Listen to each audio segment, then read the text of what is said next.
Hello everyone and welcome to Crypto News, the crypto news channel. Today we are going to talk about several things that are worrying the crypto world. We have various audit firms that are in the process of let go of crypto companies. I'm going to come back to the impact this has on the market. We're also going to talk about news things have happened around Trump's launching the NFT collection. We're going to talk about tech with Aztec what's coming to raise over $100 million to do something pretty crazy on Ethereum. We're going to talk about a lot of other stuff, so stay until the end to see all of today's news. And don't hesitate to subscribe, to activate the bell to not miss any video. Let's start with the price of cryptocurrencies. Today we are down. We have a Bitcoin at $17,000, minus 3.7%, and Ether at $1,200, minus 6%, BNB minus 5%. The market in its globality, it's down today by almost 4%. And I wanted to tell you something that I find quite disturbing. We actually have audit firms, the two main audit firms that are currently working with the crypto companies to carry out the proofs of reserves, to reassure the market which are in the process of letting go of the crypto companies. We first have Armanino. It is the company which took care of FTX US, and which has done a lot of proof of audit such as Nexos. They're the ones who also deal with a lot of different companies, and here we have the Forbes article that was published yesterday, which actually tells us that Armanino is in the process of stopping all its work with crypto companies. So they are letting go of their clients one by one. And we shouldn't see any more audits from Armanino anytime soon. And even more worryingly, Mazars too. Mazars is doing the same thing. It just came out on Bloomberg, which we gives the information, and he tells us Mazars is also in TR in order to let go of the crypto companies. And it even comes from Binance, which also confirmed the news on Mazars. We remind you that Mazars works with Crypto.com, with KuCoin, and surely with other crypto exchanges that we don't know yet. And there, they said finally, Mazars has decided to stop working with crypto companies for the time being, so that's really we're going to say something worrying. If there's no one left to reassure the market that even the companies we will say are quite famous like Mazars lose the crypto companies, we can ask ourselves the question, what will remain?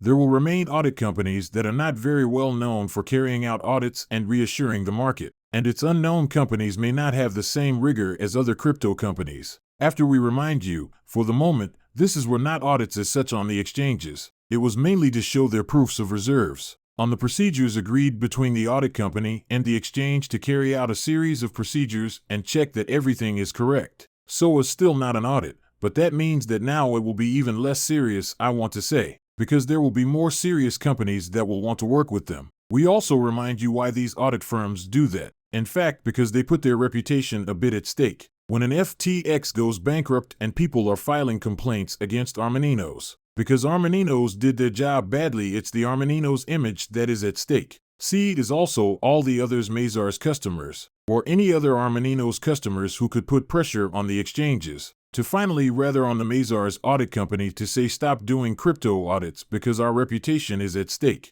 If reputation is at stake, it's going to have an impact on us. We're not going to try to do audits with you anymore, we'll go to other companies. So it's really a shame honestly that it's like this. Now, I'm waiting to see what will happen past. There will be other ways to show, to reassure the market. And after, as I have always said, an exchange is centralized, it is made to buy and sell cryptocurrencies. Do not keep on these platforms really only the minimum possible, to keep only what you need. For example, to trade if you are a trader, and everything else, it must remain on your personal wallets. Speaking of Binance, there is a little drama which is released around the Mithril project. I don't know this. Mithril, which is a project that had been listed on Binance. In fact, Binance decided to delist, and therefore remove them from the platform, because in fact the project was almost dead. It was no longer happening nothing for more than 2 years. The price of the token was very low, we were at $5 million in capitalization. The project, in fact, it was almost dead. It's a zombie project. So Binance decided to remove it from their platform, and as soon as that they did that, Mithril said we don't agree. We want to be reimbursed for the 200,000 BNB that we had listed. We have to know globally, that's what we're doing. Learn. I think it was not known in such a way. It's actually that crypto companies have to pay for things to be listed, and to make them available on their platforms. And the information is that in fact Mithril would have paid 200,000 BNB in 2018, 200,000 BNB in 2008. It was much less than currently. It must have been around $1 million. And currently these same tokens are worth $53 million. And Binance does not want to return them, of course. And suddenly Mithril is went on Twitter to explain all this by saying, here we are, we want to be reimbursed. We want to receive the 200,000 BNB that we had deposited at the time. And there is CZ who intervenes, the president of Binance, who says, because you come to reveal things because you did not respect the confidentiality agreement we are not going to respect. And I am publishing to you the extract of the contract which was signed between the two of us. And in fact, it is a contract which said that Binance had the right in fact to recover the deposit of 200,000 BNB if ever the price of the token fell below 50% of a given price, which was largely exceeded. Suddenly, they said we have the right to take this money from you. See, was a deposit. You did not respect the conditions of the contract. There were two things, the price aspect and the confidentiality component. In addition, you let the project die. Your community, you keep it even more informed. The project existed more. Low blow, we take this money. It also explains that this deposit, why it exists. It exists to force, we will say, and encourage the developers to continue to develop the project. Like that, if ever it develops more and well, they lose their deposit. Or it's a way like any other to encourage people to continue to develop. And it's also, I think, a way to make money. They just won 200,000 BNB who don't have reimbursed. Who will do what they want with it? We will now talk about Aztec Network. Aztec Network. This is a project that has been around for some time with the Aztec Connect, which is a kind of level 2 solution on the Ethereum network, or the data is encrypted. This is UN bit like Tornado Cash. You can put money in and withdraw money, and you are not going to have your information linked to you. There is also decentralized finance integration to interact with the centralized finance of confidentially.